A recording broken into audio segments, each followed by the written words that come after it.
Ayun! Topic na tayo. Dito, no, breaking news, sabi dito sa ABS-CBN. No, una nating topic. Simulan na tayo. Magandang gabi po sa lahat. Manila update, the Bureau of Customs turned over Tuesday some 100 million in auction proceeds from the Diskaya-owned vehicles to Bureau of the Treasury.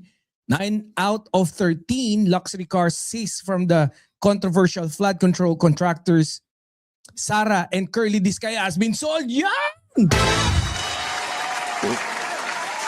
Sakto! Baka naman, PBBM, sagutin mo na yung karagdagang gastos. No? Karagdagang taas ng presyo ng langis. Di ba? Maganda yun. Palakpakan natin.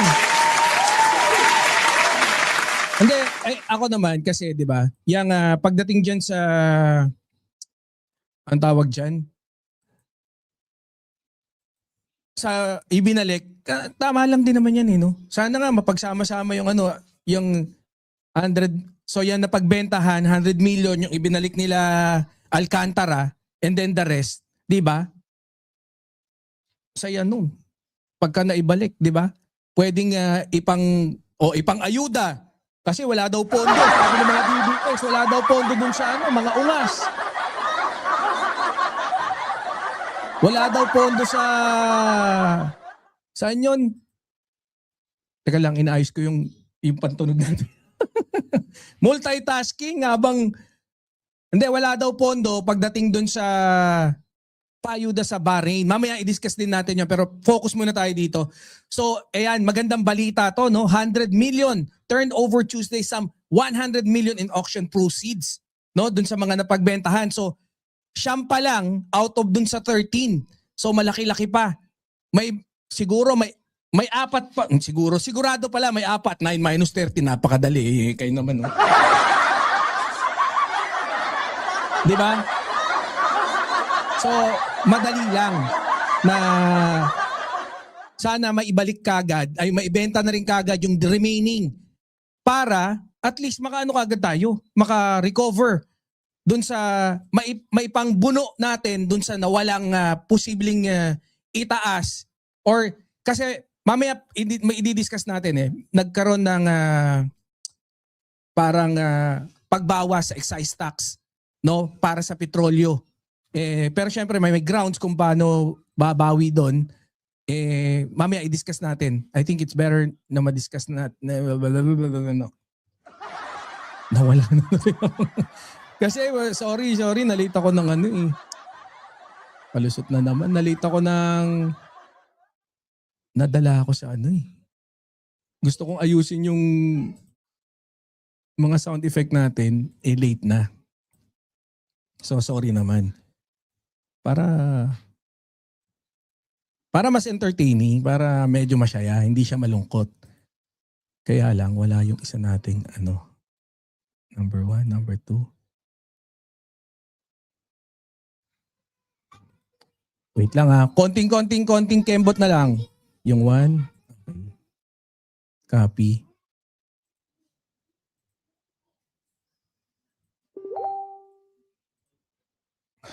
Bakit mali?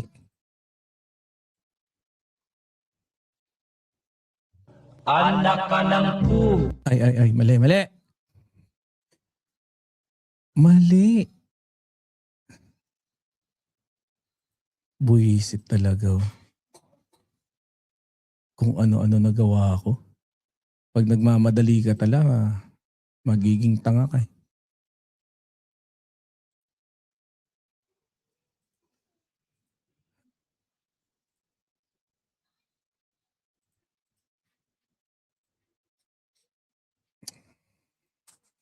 Sige. Okay na to. Anak. Hindi, isa pa. Isa na lang. Isa na lang talaga. Copy.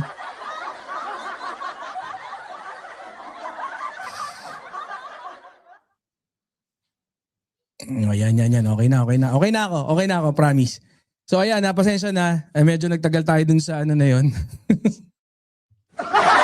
Hindi, inayos ko lang. Iwan ba? Tagal mo. Hindi, yun na. So, ako talaga, no, isang magandang balita to, no? Dahil syempre, dagdag na pondo, dagdag na benepisyo para sa ating mga mamamayang Filipino, no? Yan yung maganda. Kaya eto, win tayo dito, panalo tayo dito, no? Syempre, palakpakan.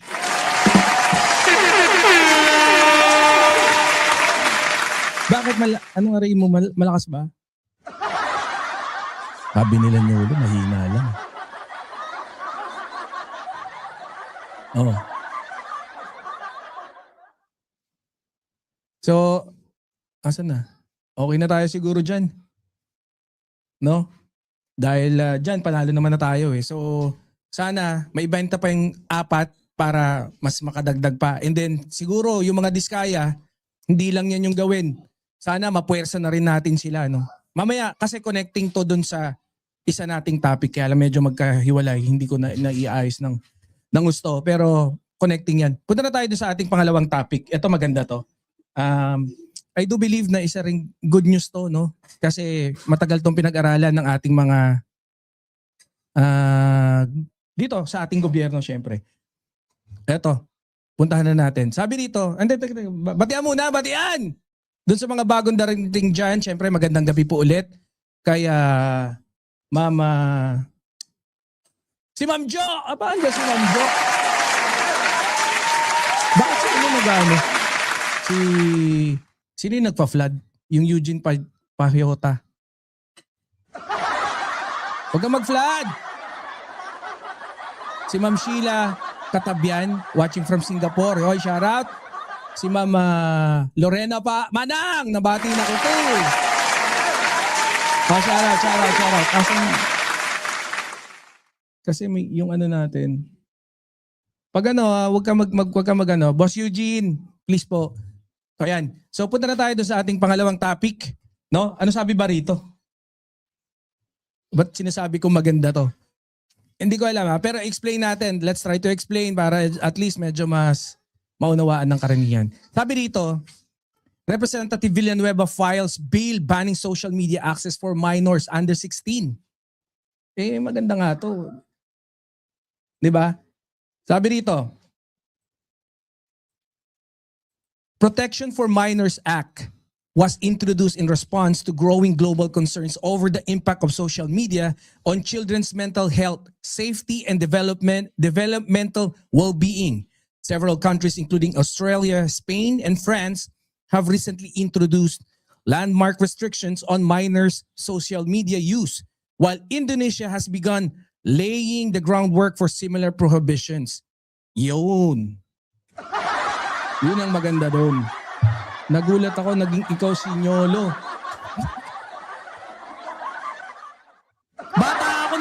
Bataan ako ni Nyolo. Hindi, ano nga, 'di ba? Meron kaming may mga segment kami dito, no? Ayan, pero yan, mamaya after na itong topic natin, discuss natin 'to. Ito kasi, no? Ako, para sa inyo ba? Ma'am Jem Barako, para sa inyo ba okay 'to? Yang access for minors under 16. So, pag 16 pababa, hindi ka makaka-access ng social media. So actually, nagkaroon na mahabang diskusyon dito, no? And even dun sa ibang mga bansa before they even ipatupad itong batas na to sa kanila, na kung saan sa Australia, sa Spain at saka sa France meron na, and then nilalatag na rin ng Indonesia, no, yung groundworks para dito rin sa prohibition na kanila rin gustong ipasa. Sa akin naman, no, actually kasi nakinig ako ng discussion niyan, kasi even here in the US, nasa Dubai pala ako. Here sa UAE, meron mga panels na kung saan nagkakaroon sila ng discussion about this one. And ako, naniniwala ako, no, here in London, bawal ang mga bata sa social. Ayan, di ba? Sa UK din pala, o sa London din pala. Oh, okay yan para sa mga minors. Hindi, ang sinasabi dito, hindi nagagamit. Pero kasi, meron kasi mga good things na pwedeng ma-provide ng social media, 'di ba? Pero punta tayo dun sa ano muna, kagaya nung ano, yung mga syempre, exposure sa AI, 'di ba? Exposure sa AI may pros and may cons. Una, maganda yan kung matututo kang gumamit ng AI, bata ka pa lang, maganda na exposure mo, 'di ba? Sa AI, biruin mo ang capabilities of AI right now, they can create songs for you instantaneously. They can create images for you, they can create videos for you. Eh kung dumating yung time na AI, maganda kung at the age na younger age is matuto ka na. Ang problema lang kasi yung control. Yung control nito. Kung paano to mare-regulate. Yun din naman lang to eh. It's not a total ban, no? It's about aligning the proper age na kung sino yung pwedeng maka-access. Kasi una sinasabi nila, if the kids and me myself myself, I'm observing yung mga kids ko, medyo ganun din nga, no? Yung focus, medyo humihina, ability to focus on particular things. Yung pagdinig, nakakabuisit. 6 years old and 5 years old, especially my 15. Tawagin mo ilang beses yung pangalan nila. I don't know why they are not reacting. And I'm blaming the social media for that. Lalo na yung mga shorts. And ano ba yung topic about dun sa short? Yung short memory span. 'Di ba? Kasi pagba-browse and then yung ability to stick on longer like reading books na malakihan o mahaba, yung mga novels, nawawalan sila rito ng desire. Ibang desire yung hindi desire na kagaya ng kila Robin, sino ba yung mga kumag na yun? Anak ka ng po. Sila Robin, sila Suntay, sila Topacio, hindi gano'n ha. Ibang hilig yon. DDS, utak-luga. Pag DDS Utakluga, hindi gano'n. Mali yun. Eto kasi, no, maganda yung pag-aaral nito. Marami kasi ang fake information sa social media. Yes, correct. Pero it doesn't follow kasi dun sa argument nila na it doesn't follow na porque expose sila sa mga fake social media, it doesn't follow daw na yung mga bata matututo na mag-fake news. Grabe, no? So, ako talaga, before I can even comment here, dapat mas deeper yung research na gawin natin. So, I can only comment kung what is happening at my home. Feeling ko talaga sa akin maganda to, no? Sana nga dito rin sa Dubai. Sana dito rin sa UAE. Oh. Yung eto kasi yan yung pag-file naman ng bill sa social media, bans na yan, is an effort of the House to fill the legal gaps that are present. Pero hindi naman yan total ban eh. It's implementing a strong regulation on how the social media platform can be used by the children. Ganun lang din naman yan. Aligning the age. No, yung tama, para yung mga gagamit, may sapat ng talino how to react dun sa nila. So ako, naniniwala ako. Pero naniniwala ako na okay to. Kasi shoot na shoot eh sa mga edad ng anak ko. Okay nga po kasi mga bata kapag nagsisipi puro mamaya na at di parang mga walang naririnig. Okay lang. Oo, correct. Yun nga paano mo makokontrol educational?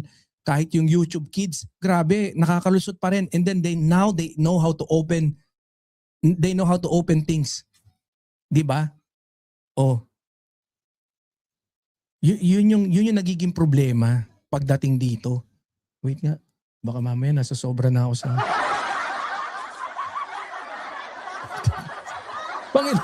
Pangilan na natin to, pangalawa? Okay lang. No, so, ayan, no. Yun lang sa akin, okay to. Aligning the appropriate age para sa exposure ng mga kabataan sa social media. So, banning the minors under 16 for them to not to be able to access. Ayun. Eh paano kung ipahiram naman nung magulang yung telepono niya? Anak ka ng pu. Yan no? Pag mga konsentidor, ngayon kagaya ko, instead na marinig na umiiyak yung anak ko, ano gagawin ko? Bibigay ko yung telepono. So, dapat kasama sa bill yan. Parusahan yung mga magulang na konsentidor, kagaya ko. Anak ka ng Tayo mga matatalino, kagaya ng PBBM supporter, paano yung mga utak DDS? DDS, utak luga. DDS, tanga-tanga. Thank you naman dyan sa song na yan, Yolo. Napakagaling mo, ayok ka.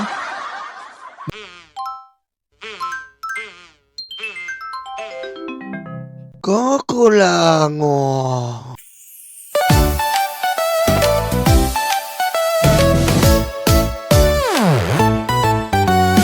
Tanggap, tanggap, luga, luga, DDS, DDS. Dating nyo ay karton, dating nyo ay karton. Duterte, Duterte. Tanggap, tanggap, luga, luga, DDS, DDS. Dating nyo ay karton, dating nyo ay karton. Duterte, Duterte. Ayan na sila, ayan na sila. Malita na peke, malita na peke. Ayan na sila, ayan na sila. Malita na peke, malita na peke.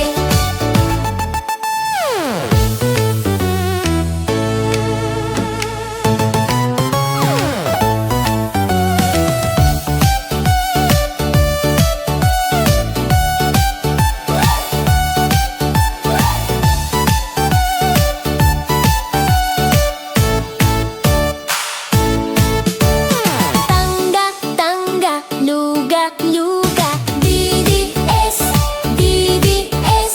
Tatay niyo ay karton, tatay niyo ay karton. Duterte, Duterte. Tangga, tangga, luga, luga, DDS, DDS. Tatay niyo ay karton, tatay niyo ay karton. Duterte, Duterte. Ayan na sila, ayan na sila. Malita na peke, malita na peke. Ayan na sila, ayan na sila. Malita na peke, malita na peke.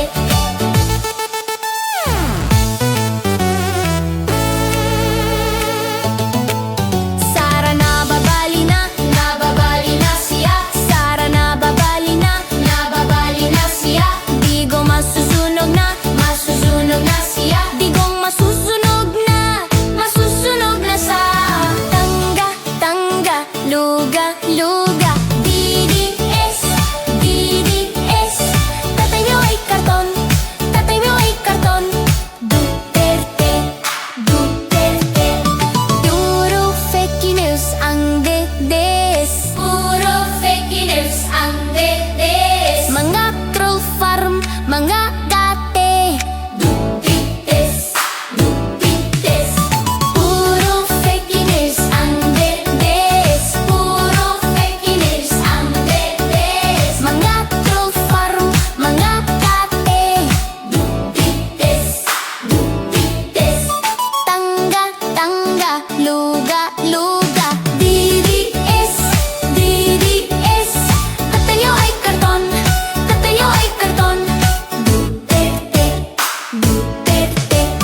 Tangga, tangga, luga, luga, DDS, DDS. Tatay niyo ay karton, tatay niyo ay karton. Duterte, Duterte. Ayan na sila, ayan na sila. Malita na peke,